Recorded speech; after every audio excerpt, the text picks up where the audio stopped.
Hey, what's up guys, you got Crave here with a Prot Warrior Guide. So this video isn't entirely unexpected as I did one in Warlords and I also did a video just before the launch of Legion about choosing between the new tanking class and the Prot Warrior spec. Now I have to say, as history would show the Prot Warrior spec is still a very strong and very effective spec. Even, with the recent nerf to the Ignore Pain ability. But anyway, as with most of my guides, just click on the specific topic you're interested in. Now, you'll also have links in the description box below in case you're on a mobile device. If you don't make a choice, I will go ahead with the stat priority.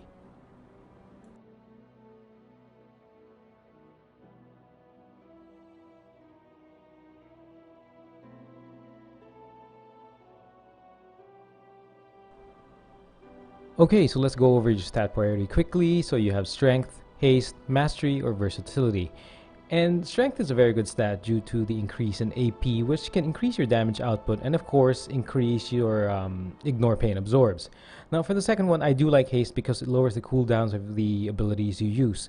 I would keep at it, increasing your haste until you are at a comfortable level with the CDs of your abilities like shield block.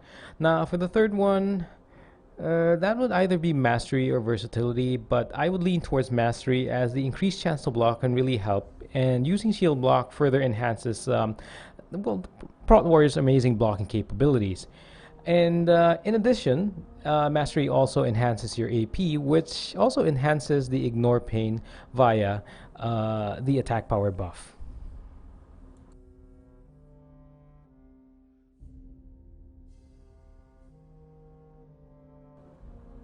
Okay, so let's talk about your talents for tier 1.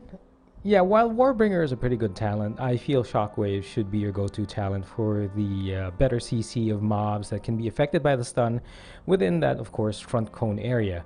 Now, just remember to bring in at least 3 adds to reduce the cooldown of the ability.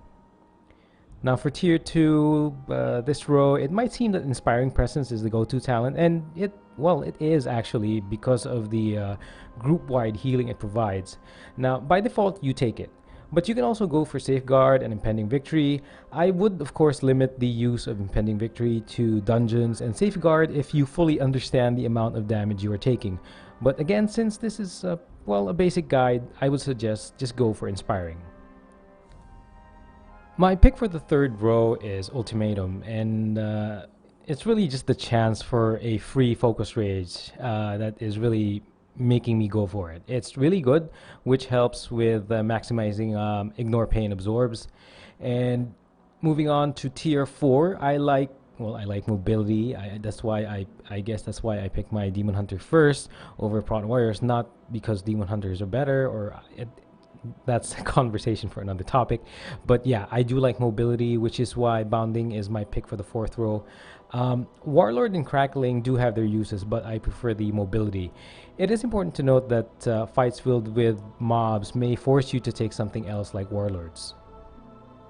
Now for tier 5, let's just focus on those directly defensive abilities for the tier. Now you'll have either Never Surrender or Indomitable, and yeah, to keep it simple, take Indomitable by default as it'll help you as you're basically just starting out. However, I do see the usefulness for Never Surrender in fights where you have difficulty in keeping up Ignore Pain and the damage is non-stop. So get a feel of things. If you're undecided, try Indomitable first. For tier 6, and because of my earlier talent suggestion, I would lean towards Vengeance for this one.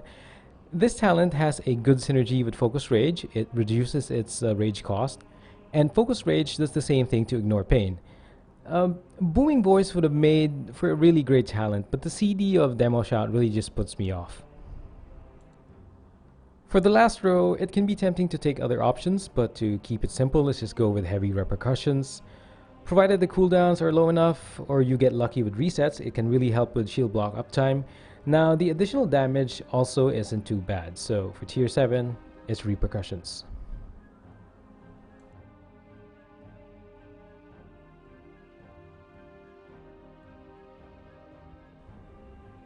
Okay, so let's talk about your artifact weapon.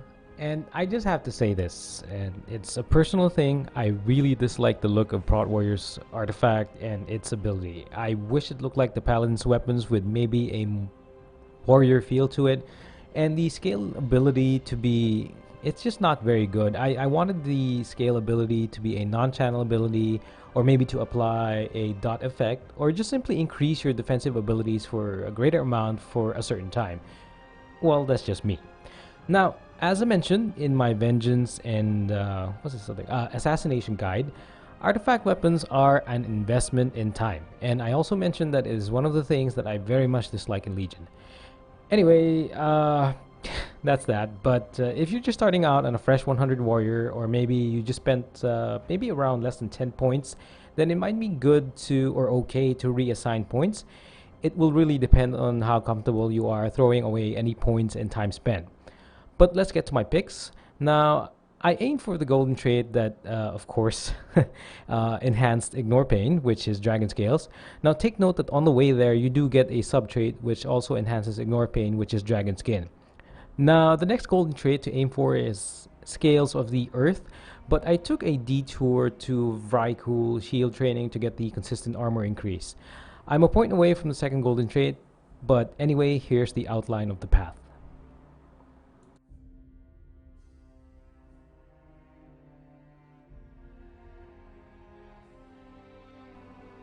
After that, you then go for your third golden trait. It's straightforward, but you might want to skip toughness if you plan to go for something difficult or challenging. So, to get to Might of the Vrykul, here's my suggested pathing.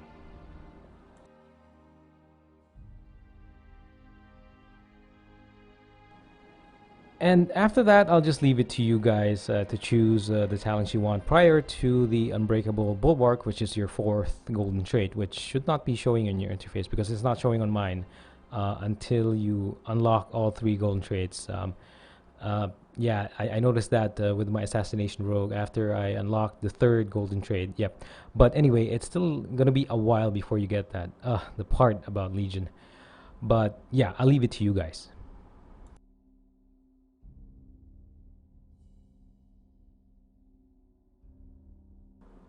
Okay, so let's get into your abilities, and I'm only going to go through the talents, I'm sorry, the abilities that will help you with tanking, and the fact that Prot Warriors don't really have a whole lot of buttons to press. So, let's start with the first three ones, so that's Shield Wall, Last Stand, and Demo Shout.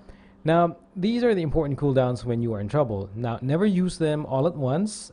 Sometimes you might panic and decide to just use all three at the same time. What you want to do is make sure that you stagger their use so that you'll always have another CD to use when another set of big damage comes in. Now, Shield Wall and Last Stand are the more powerful cooldowns of the three, so use Demo Shout first if possible. In fact, I would advise if you're not in any danger in big danger, I would suggest using Demo Shout frequently just to ease up on the damage you take. Now, the next three ones are Ignore Pain, Shield Block, and Spell Reflect. Now, Ignore Pain is a very famous ability, which, yeah, it was nerfed, and it was expected to be nerfed, but it's still very strong. Now, the ability mitigates 90% of the damage dealt to you based on rage and other factors like AP. Now, you can stack it easily for easy fights, but you'll have trouble keeping it very high in high damage encounters. Now, do not use this solely for blocking blockable physical damage. And for that, just make sure you use Shield Block along with it, or if it's very easy, mild damage, just use Shield Block. Now, Block is a very handy mitigation ability with, well, of course, if you do have high mastery. It ensures that you smoothly take in melee attacks. Now, Spell Reflect is, by itself, it's not very good, but once you take the artifact trait for it, it turns out to be a very awesome ability. Now, the next abilities are Shield Slam, Revenge, Intercept, and Heroic Leap. Well, Shield Slam, along with Revenge, generates rage for you. Now, Intercept is your multi-use ability that works on a charge system. Take note, though, that you have to distance yourself from your target for it to work. I'm sure you would have noticed this while you were leveling. And Leap is well, it's just basically a very handy talent to use. And don't forget that it does reset your taunt ability if you want to pick up adds that have some distance between them. And here are the other abilities of Prot Warriors. They're pretty straightforward, so I won't talk about them anymore, but I'm just listing them here.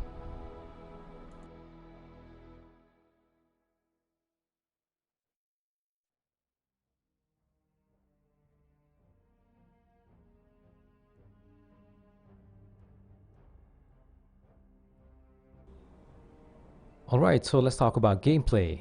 And let's just use a priority guide instead of a straight up rotation. Now, of course, don't forget your pots, flasks before chucking in your abilities, but let's start with the AoE side of things. So, for AoE scenarios, of course, you still have to charge in by using Intercept, and you have your Shield Slam and Revenge to use. You have your Thunderclap ability, which won't be really necessary as Shield Slam and Revenge can cover it, along with the Deep Wounds proc of Revenge. And you can also throw in a couple of Devastates actually, but yeah, you have those abilities. And if you did pick Ravager instead of Repercussions, you have to use it. And sadly, that's pretty much it. Yeah, you won't normally use it, but you can also leap, Heroic Leap, and Intercept if Rage is low. Might as well leap into a group of ads that's about to enter the fight and charge back into your original targets, and of course use Demo Shout as needed. Now for single target, it's also basically the same thing. Prot Warriors don't have a whole lot, but you do use Intercept to charge in. You use your Shield Slam, you use Revenge, of course you use Focus Rage. Now I will of course do a follow-up video maybe to tweak this priority slash rotation thing. I'll probably do a follow-up video, but yeah, I would suggest for Focus Rage just using Focus Rage only on procs of Shield Slam criticals from the Ultimatum talent. And of course, in both AoE or single target scenarios, you do have to use your active mitigation abilities. That's your Shield Block and Ignore Pain. So these abilities will really be used frequently. The first one you use will really depend on the scenario. So if you expect a continuous stream of strong blockable attacks, then you should immediately put up Shield Block and follow it up with Ignore Pain. Now you can also go for Ignore Pain first, then follow up with Shield Block if the physical damage is manageable. Now remember not to abuse Ignore Pain or just use it solo, as it will quickly deplete it just like that if all the damage you take for a certain amount of time is, well, basically blockable.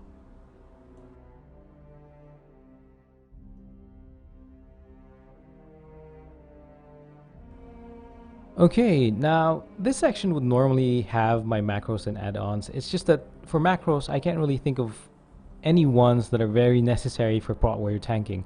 Now, by the time this video is published, if I do have something in mind or anything comes to mind, I will include it in the description box below. And for add-ons, it's just that it's always the same thing I keep suggesting in every video. Yeah, just to make it quick, it's ELVUI and SCADA. That's pretty much it. ELVUI is for the interface, and for SCADA, just for the meters, in case you were wondering about the abilities you are using, how they fare in terms of the damage they're putting out, and if, of course, if you want to check out the abilities being used by your damage dealers. And of course, if you also want to check how your healers are doing. Now, one add-on I might suggest is RSA. Now, it's not really necessary, but it might help to announce which abilities you are using. So it will help your healers to know that you did pop a CD to help yourself stay up. And it might also be nice to let people know that you are still using Shield Block. They might call you out for being for abusing Ignore Pain. This helps as you can announce that you actually activated your Shield Block. It's not, again, like I said, it's not necessary, but it's something you might want to use, especially if you're just pugging or you're not with your normal raid group like me. So yeah, I just wanted to say that it is a useful add-on to help with certain situations.